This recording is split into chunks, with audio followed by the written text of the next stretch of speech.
अस्सलाम वालेकुम, मुस्तफ़ा अहमद मिर्चावाला हेयर।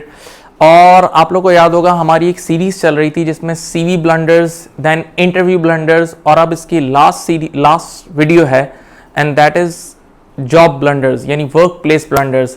यानी आप इतनी मेहनत करके इतने बड़े प्रोसीजर के थ्रू गुजर के जॉब लेते हैं और फिर वहाँ कुछ ऐसे ब्लंडर्स होते हैं कि कई बार या तो आपकी जॉब ही चली जाती है या कई बार आपकी जॉब स्टेक पे आ जाती है और बहुत प्रॉब्लम में आ जाते हैं।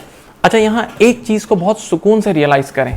देखिए, हम अपनी लाइफ का एक बहुत बड़ा हिस्सा अपनी ऑफिस में गुजारते हैं, यानी सुबह 9 से 5 या 9 से 6 का टाइम, दिन में 8-9 घंटे ऑफिस में गुजारते हैं, फिर घर जाके थोड़ा सा टाइम घर वालों को देते हैं, फिर सो जाते हैं। यानी हमारी ज़िंदगी के शायद मेजर पोर्शन ऑफिस में गुजर रहा होता है, यानी it's like our second family. तो अगर हम ब्लंडर्स करेंगे और गलतियां करेंगे और लोगों से अपने रिलेशनशिप ख़राब करेंगे और बार बार जॉब स्विच करेंगे तो हमारी अपनी लाइफ भी ख़राब हो जाएगी।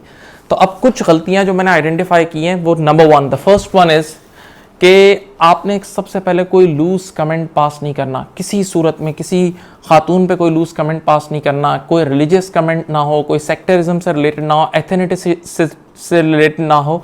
तो इन चीज़ों को आपने अवॉइड करना है। और हमने देखा पास में कितनी जगह ऐसा हुआ कि किसी पे आपने लूज कमेंट पास किया और फिर ये रिपोर्ट हो गया और अल्टीमेटली आप आउट हो गए। यानी बाकायदा एक कंपनी है लाहौर में थी या गालिबन दुबई में, एक मल्टीनेशनल थी, और वहाँ एक बड़े सीनियर पोस्ट के बंदा था और उसका यानी उसने गलती ये की थी कि उसने ये कमेंट पास कर दिया था कि यार girls leave the organisation at 5:30 और सारा शो तो हम ही चलाते हैं। एक कमेंट ये पास कर दिया और एक उसने कुछ गालिबन बातों बातों मजाक में किसी की ड्रेसिंग पे कमेंट कर दिया था। ये 2 पॉइंट अल्टीमेटली उस बंदे की जॉब खा गए, यानी पूरा केस चला उस पर। तो आप जरा इस चीज़ को सोचें, आजकल ये हैरेसमेंट में आ रहा होता है और वैसे भी हम देख रहे हैं हमारे मुल्क में भी अभी इन चीज़ों पे लॉस बड़े एक्टिव हो रहे हैं, चीज़ें बड़ी सेंसिटिव हो गई हैं। तो ऐसी किसी चीज़ में हमने नहीं पढ़ना, ये बाकायदा रिपोर्ट होती है और केस हो जाता है। और जिस बंदे का मैं बता रहा हूँ वो यूके से क्वालिफाइड था, यानी अच्छा खासा क्वालिफाइड और काबिल आदमी था, तो ऐसे इश्यूज भी आ जाते हैं। सेकेंड, लेट आना, ये एक बहुत बड़ी बीमारी है। लेट आना, रूटीन लेट आना, और ऐसा लेट आना कि बॉस से भी लेट आना, तो ये खतरनाक होता है, ये अल्टीमेटली पिन पॉइंट हो जाता है।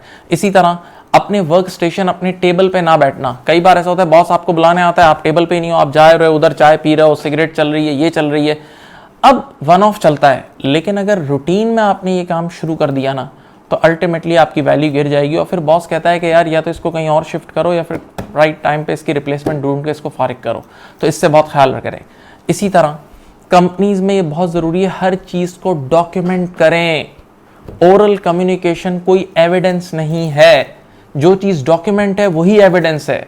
No document no evidence, basic rule. अच्छा, इसको यूं समझे, मैं एक स्टाइल समझाता हूँ कि लेटेस्ट से आपने आप किसी से कोई चीज़ मांग रहे हैं कॉल पे, तो वो आपको दे ही नहीं रहा, 2-3 दिन गुजर गए, तो आपने वही चीज़ की ईमेल करनी है कि आई वाज दिस, अच्छी फॉर्मल लैंग्वेज में कि this many times and kindly give me this, ताकि उसका एक प्रूफ जनरेट हो। जब और नॉर्मल भी कोई किसी से आपने कॉल की तो उसके बाद भी एक ईमेल कर दें कि भाई ये हमारी डिस्कशन हुई थी।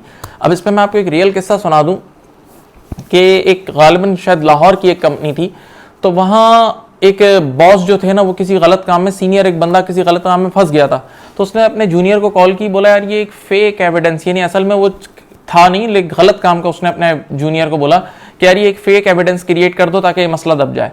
तो जूनियर ने वो फेक एविडेंस क्रिएट कर दी, लेकिन बाद में अल्टीमेटली कंपनी में वो एविडेंस पकड़ी गई।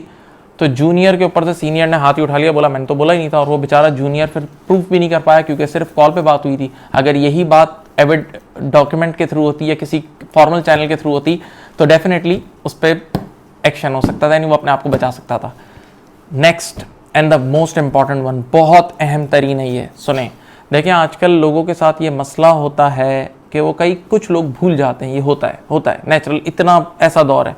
तो लोग क्या करते हैं, रिकॉर्डिंग्स कर रहे होते हैं। कितने लोग ऐसे होते हैं जो अपने सेल फोन सबके साथ होता है, रिकॉर्डिंग का बटन दबाते हैं ताकि यार जो डिस्कशन हुई है वो बाद में सुन लें और फिर बाद में आराम से उसको लिख के सॉल्व कर लें, और ये गुड फेथ में कर रहे होते हैं, इनकी यानी नीयत खराब नहीं होती, लेकिन ये एक्सट्रीमली अनएथिकल है। और बाकायदा इसके ऊपर लॉज भी हैं कि आपने ये रिकॉर्डिंग नहीं करनी है, और ये रिकॉर्डिंग अगर करनी है तो सामने वाले से पूछ के करनी है कि मैं आपकी रिकॉर्डिंग कर रहा हूँ इस बात की, और ये वाली चीज़ उनकी कंसेंट भी रिकॉर्ड करानी है। इस पर बाकायदा एक एक्ट है, टेलीग्राम एक्ट गालिबन 1890, और इसमें है कि आप ऐसी रिकॉर्डिंग्स फिर बाद में एविडेंस के तौर पे यूज़ भी नहीं होगी जो आपने किसी और की वॉइस रिकॉर्ड वगैरह कर ली है। तो दिस इज़ एक्सट्रीमली अनएथिकल और बहुत बुरा माना जाता है। इस पे 2 रियल किस्से आपके सामने पेश करता हूँ। नंबर 1, एक कतर की कंपनी के हमारे किसी दोस्त ने मुझे सुनाया था, उनके सामने ये हुआ था। एक कतर की कंपनी में कोई CFO लेवल का बंदा था और पूरी ग्रुप ऑफ कंपनीज थी। तो वो ग्रुप ऑफ कंपनीज की किसी मीटिंग में गया और उसमें डायरेक्टर से मिलना था दूसरी सब्सिडरीज के इस तरह। तो उसने क्या करा बंदे ने, उसने चुपचाप अपना वो फोन सामने रख दिया और उसमें रिकॉर्डिंग का बटन दबा दिया ताकि वो पूरी डिस्कशन रिकॉर्ड हो जाए। लेकिन अभी आधी मीटिंग गुजरी थी ना, उनको सामने वालों को पता लग गया रिकॉर्ड के लिए, तो वो तो इस पे एकदम चढ़ बैठे और वो उठ के वहां से चले गए। तो बाकायदा बाद में ठीक ठाक उसकी जॉब स्टेक पे आ गई थी, जॉब गई तो नहीं, बहुत बड़ी, खुद ये बहुत बड़ी पोस्ट का में था, बड़े लेवल पे माफी वाफी सब कुछ हुई। तो ये बहुत डेंजरस चीज है कि आप किसी को बताए बगैर, इन्फॉर्म करे बगैर उसकी रिकॉर्डिंग करें। इसी तरह पिक्चर्स ले लेना डॉक्यूमेंट्स की, ये भी स्ट्रिक्टली नॉट अलाउड होता है। मैं इस पर एक और किस्सा सुनाता हूँ, ये भी गालिबन पाकिस्तान की एक कंपनी में हुआ था। उसमें ये था कि आप लोगों को पता होगा कि ऑडिटर की बड़ी रिस्पॉन्सिबिलिटी होती है कि वो कंपनी को वेरीफाई कर रहा होता है कि जो ट्रांजैक्शंस हैं वो सही हैं। तो एक कंपनी की board minutes of the meetings auditor को चाहिए थी गालिबन।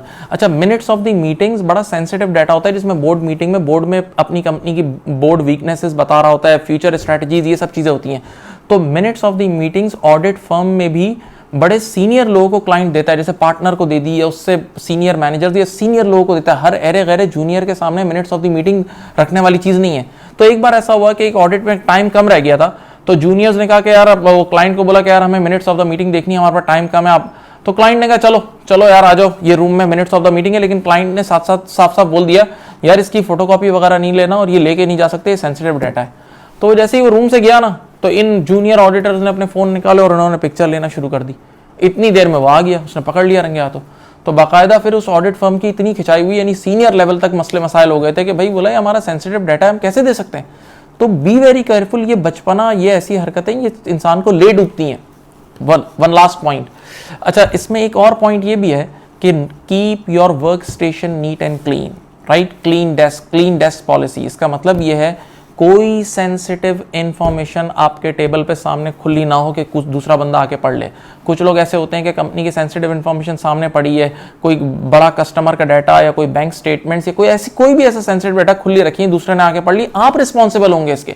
इसी तरह कुछ लोग अपने वो लैपटॉप्स वगैरह के पासवर्ड्स खुले रख रहे होते हैं, तो वो पासवर्ड भी कोई आके पढ़ सकता है, ऐसे ही यहाँ लिखे होते हैं, ये डेंजरस है। या इसी तरह होता है कि आप अपना पासवर्ड लॉगिन करके आप नमाज के लिए चले गए या लंच पे चले गए, अब इसी दौरान किसी और बंदे ने आकर अगर आपके लैपटॉप में कोई ट्रांजैक्शन, आपके सिस्टम में कोई ट्रांजैक्शन इंसर्ट कर दी, देन यू आर रिस्पॉन्सिबल, आप रिस्पॉन्सिबल हो। इसी तरह कुछ छोटे इदारों में ऐसा भी होता है, सब ये भी एक रियल लाइफ का इशू है कि कई बार जैसे 6 बजे आपकी कंपनी ऑफ हो रही है, तो उसके बाद कंपनी के फोन्स को जो कंपनी के जो गार्ड्स वगैरह होते हैं वो आके कई बार यूज करते हैं और वो 1-2 घंटे की कॉलें कर रहे होते हैं अपने गाँव में, ये होता है।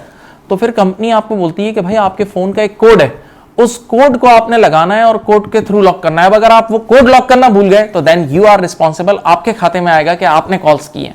अच्छा, आज की इस वीडियो में मैंने सारे पॉइंट्स कवर नहीं किए, it's a very big video, तो हम इसकी एक और वीडियो भी बनाएंगे।